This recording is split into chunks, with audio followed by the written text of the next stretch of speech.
We start off this episode with celebratory steaks from our July 7th Saskatchewan Tornado Day.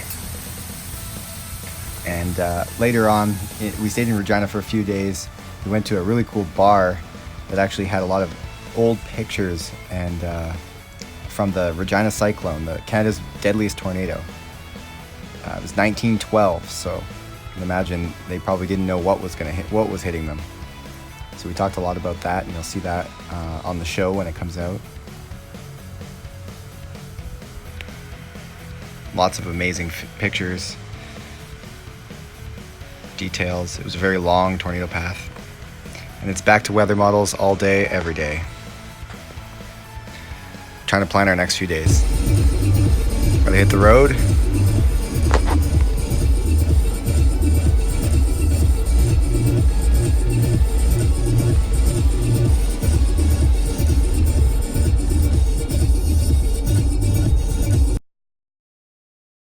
Today's July 12th. Last few days have been a little frustrating, to say the least, for storm facing prospects.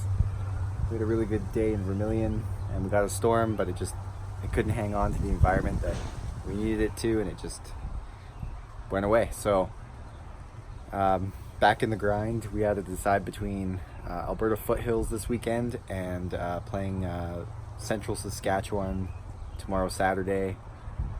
And so today would be a travel day to either of those locations, Calgary area or back to Saskatchewan for some chases there. It's a tough one. Kind of both setups look pretty good.